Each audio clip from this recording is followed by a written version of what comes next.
I want to ask you a question. Have you ever wanted something so badly that you built your entire life around it? Not a passing wish, not a Pinterest vision board, as much as we would actually wish. I mean, something that became part of your identity, something you could already see yourself living. You made the plan, you found the accountability, you asked for advice, you became disciplined. You showed up even when you didn't feel like it. You learned through this consistency, and you kept going through disappointment after disappointment. You weren't waiting to feel inspired. You had systems, you had habits, identity, groundbreaking and shifting habits. You were doing everything that people tell you successful people, successful women, successful moms do, and then nothing. Not yet, not later, not a better opportunity. Just it didn't happen. This episode is for that grief. Welcome to Grounded and in Full Color, a neurodivergent mom's studio for motherhood, overstimulation, and building a soft life that actually fits your brain. I'm your host, Princess Ebony. I experience autism and ADHD brain. I'm a mom of 3 and your favorite neurodivergent big sister on the internet.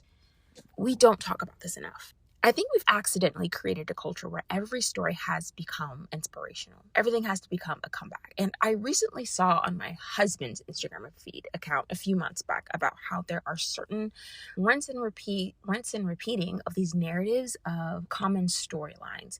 The one that pops up that I remember from the video was about saving the girl, the damsel in distress, some version of damsel in distress, or the guy version of that, or beat the bad guys, or something like that, or realizing the bad guys aren't, the actual bad guy, you're the bad guy, and so much thing. And the video was talking about how there's so many American narratives, like arcs, that are fundamental to a lot of storylines, like how Marvel is built off of that. I mean, I love Marvel. But then he goes into their other storylines from other continents, just taking a wide, bird's eye view that we have yet to encounter, and went to one specifically that I thought was really cool. I think the story he mentioned specifically was Kiriko. Kiriko, something about that. It was a baby born completely sentient and had to figure out why a goddess was enacting these evil acts, and went on a journey to figure out that she was in such pain and sorrow and grief and wanted to help heal that. And that was the story arc. It wasn't saving the damsel in distress, like a lot of Marvel movies the gentleman mentioned. And it was a different type of inspirational, but still inspirational nonetheless. And I think we all crave that to a certain, extent. Or there's an underdog story that everything has to become a comeback. And then back to what we're talking about, every disappointment has to become the beginning of something greater and better. Someone always wants to jump ahead in the movie, Just wait, it'll make sense later. God has something better for your life. Everything happens for a reason. Maybe not. Sometimes that's true. Sometimes it genuinely is. But I also think we rush ourselves and other people past grief because it makes us uncomfortable. What are we, 12? The universe, the world, human social constructs of invention are strange. And the humans who make up these constructs and who live in this world and on this planet are even stranger, beautifully strange, might I admit. We seem to believe every story must wrap itself up and around with a ribbon. Reality often declines this invitation, though. Sometimes the healthiest thing isn't finding the meaning. It's admitting that really fudging hurt. And this right now sucks. When I was younger, 10 years ago now, I wanted to play volleyball in college. Not just anywhere, Rice University. I wanted the scholarship. I wanted the campus. I wanted that version of my life. I wanted to go to the little Harvard of the South, in the little New York of the South. It wasn't a random dream. It was a quite few intensive 6 years of dreaming up at that point, of imagining in my life. Years of this effort, of believing that was where I was headed. It did not happen. Not because I didn't care enough to try or failed to make an effort, and not because I wasn't willing to work at all. I mean, summa cum laude. I graduated number 12 out of 1,000 students in my graduating class. That's the top 2%. It just didn't happen. It wasn't in my cards. It was not divinely synchronized, as my husband would say. Now, the dream that changed without permission. Then came college itself. I loved school. I do really great with that type of structure. I really did. And I loved knowing where I was supposed to be. I love syllabi. I love getting the syllabi first day of class. And college, I was all over that. Deadlines, assignments, projects, and groups, learning, get your assignments. I pride myself on never, not once, ever needing the tutoring lab. I got really close when I was taking statistics, business calculus and statistics. I got so close in those two courses, but I stuck it out. And I said, if I do not get this in like 3 days, I will go. But it was treacherous in there, especially around like finals time. Oh my gosh. But I never went. I figured it out. I got it. That whole experience in those environments, they make sense. They made sense to my brain before I ever knew my brain was neurodivergent. School wasn't just education. It was deeply regulating for me. And I wanted to finish like nobody's business, but life had other ideas. Money became a challenge that I have yet to rise up to in that very specific area of my life. Not that I can't ever, but I'm still learning. And maybe it's just not my time yet or at all. And since then, circumstances have changed. COVID arrived like someone quietly walking into the room and unplugging my future. I mean, not that I wasn't in school anymore, like that didn't smart enough. COVID came and changed my entire vision around it. Even if I were to go back, things would just not be the same. And not just for me, millions of people, entire industries, entire careers, entire identities, mine included. And somehow we all just kept walking around pretending that wasn't collective grief. Now, I didn't want this story. Here's another truth. I didn't grow up imagining motherhood. I imagined entrepreneurship. Did I say that right? I imagined entrepreneurship like a mug. Building things, owning things, creating the joy and stimulation of that. I thought I'd become a business mogul owner long before I became a mother. Instead, life rearranged itself in the beautiful 6'+ man that is my husband. And now here I am, someone who can deeply love their children and still grieve the life they expect. I know I have spoken about that before on the podcast. Those two truths are not enemies. They can sit at the same table and eat and have dinner and catch up like long lost friends. Here comes the dangerous story that we tell ourselves. When dreams don't happen, our brains usually don't stop at disappointment. They start rewriting our identity. This is like the anti-atomic implosive habits happening here. I wasn't enough. I must have missed something. If I'd worked harder, if I'd wanted it more, if I'd been smarter, if I'd been them, if I'd been her, if I started earlier, if I had this. No, sometimes the dream just doesn't happen. That is not the same sentence as you were not worthy of the dream. Okay, I'm just going to say it. Maybe the dream just wasn't worthy of you. And here's where we get into conditioned dreams. Now, there is something I've been wondering lately, and I don't have an answer. I wonder, how many of our dreams are actually ours? How many actually came from us? How many came from culture, family, religion, movies, teachers, social media, expectations, or the impending pressure of not being able to provide your basic needs? And your basic needs aren't just water, food, and shelter. We need community. We need a physical touch. I mean, stay G-rated here. People's minds and brains running everywhere. But like a hug, a handshake, a massage, someone just patting you on the shoulder. You actually trip and bump into someone. What do? Oh man, I'm sorry. Grab their hand, their elbow. Oh my God. Touch. We take that specifically. If you're so granted, I know I do, because all I have is little babies touching me. I love them to death, but it's too light of appropriate receptive input. I need like hard, fast, stimulating input, which is why I really like volleyball. I like all the jumping and the crashing and diving to the floor. I was getting my input all over the place when I was in middle school and high school, and I've gotten back into it. I'm so proud as a mother of children.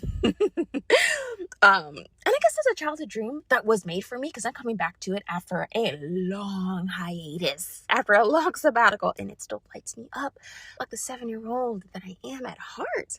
But outside of that, how many dreams did I inherit before I was even old enough to ask myself whether I even wanted it? And like, that's 7-year-old me talking. What about 12 and 16, 18, 24? Did I ever stop to ask if this was my dream? Like my dream. I'm drawn to this. It's drawn to me. We're looking for each other, synchronized. Or am I conditioned to believe that I actually want this? Because sometimes I wonder if we would all look back and wonder, did we want that? Or did we want who I thought we'd become if we achieved it? Or got that thing, or that person, or that sense of attention, or that check, or that job? Those are not always the same things here. And another question, a question I've been sitting with, not how do I get over this? I was tempted. And not what's the lesson? That's definitely a conditioned response. Not how do I become grateful? This is where I get into like toxic positivity, toxic spirituality a little bit. Those all have their place. And I'm just mentioning here my personal experience with it.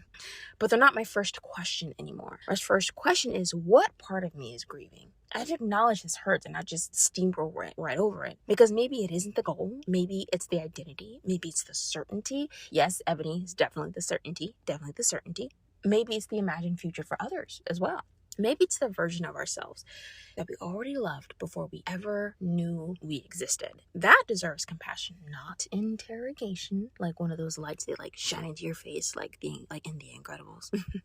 The quiet truth here is I wish I could tell you that eventually everything does make sense. Sometimes it does, sometimes it doesn't. I wish I could tell you that every closed door becomes a better one. Sometimes it does. Sometimes life is simply life, messy, unfinished, unresolved, and strangely beautiful anyway. It reminds me of the thought process, the logic of a child.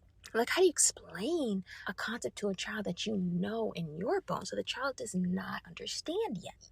You try to present it in a way that can pass. Just give them a passing grade. And maybe that's what our expectations and our reactions to unmet dreams are like. It just gets us through. It doesn't leave us with nothing, an empty feeling. It does leave us with something, not what we want, not what we want to hear. But at least someone was acknowledged enough to answer us. Did I get that right? And I understand, the pain will still be there sometimes. Maybe it will disappear or it'll take time. But also because somehow we keep becoming more of ourselves. We're becoming more grounded and centered. We get better at understanding who we are, what we actually like. Man, it adds so much more to our history so that we go forward, share with others, interact with others with this new bit of information that informs our decisions and how we go about what we think we want. To question that and not the feeling that arises when, oh man, darn it didn't happen the way I thought it would, when I thought it would, how it happened, and the environment and with said audience. So, in closing, if you're listening today and you're grieving a life that never happened, I don't want to rush you toward hope. I don't want to wrap this in a motivational quote. I promise. Let's leave that for Instagram. I don't want to tell you to manifest harder or hustle more or trust the process. You've probably heard all of that already and more. Instead, I just want to tell you this. I see you. I hear you. That grief is real. That disappointment is real. It is so real, in fact, that I am dealing with it right now, today. Something I really want that could take my business and my efforts in being visible to the next level. And I can feel my heart. I can feel my heart pounding. My days aren't going to look any different if I don't get what I want, because I haven't had it yet. And I remember hearing statistics about if your neighbor buys a new house in your car, you're more than likely, a third of the time, likely to do the same thing. And I thought that was wild. But they also reported that people's perceptions, their emotions, their behaviors towards their neighbors is a little hostile, and then towards other people, acting like they're ashamed they didn't upgrade to another house or car. And I'm like, but whatever savings or new thing you thought you were going to get and didn't happen, you never had it in the first place. So it's amazing how we mourn and grieve out of thin air, it seems, what I feel to be trivial things. But when it comes to you, whatever is personal to us, man, it really smarts. Like I said, because it really matters to us. That disappointment is big. The dream mattered because you mattered. And it mattered to you. And I don't know what to do about that. Like I said, I'm right in the thick of it. I genuinely don't. But maybe if we're all honest enough to stop pretending every ending secretly wanted to be a beginning, or another plot twist to a Marvel movie, we can create room for a different question. Not, what should I have done differently? But, was this dream truly mine in the first place? Or, was I chasing a life someone else taught me to want? Or that I learned to want? Maybe the bravest thing we ever do isn't refusing to let go. Maybe it's becoming curious enough to ask whether we're grieving the loss of a dream or the loss of just a story. And those are not always the same thing. So wherever you are today, whether you're grieving a scholarship, a career, a relationship, a marriage, a business, your health, circumstances, your peace, ease, comfort, easy life, silver spoon, or a version of yourself you thought you'd become within a certain time frame, I won't tell you it was meant to happen. I will simply tell you this. I hear you. I see you. And your grief doesn't need permission to be real. Now, what I will give you for as a permission slip for this week is to have grace and ease with yourself. And at least be open to taking this as an opportunity, whatever it may be, to practice sitting with the grief. Have a conversation with it like it's a person sitting in a chair next to you. You are allowed to move slower than you thought. You don't have to rush yourself. You are allowed to need support. I mean, you're pretty darn good at it. I mean, you already had it when this whole dream was off and popping. And you are allowed to create systems that honor the way your brain actually works. Just don't forget to actually check in with your brain a little bit. Like I said, have a conversation. This is your reminder that you're not behind. You're just building. You are just building.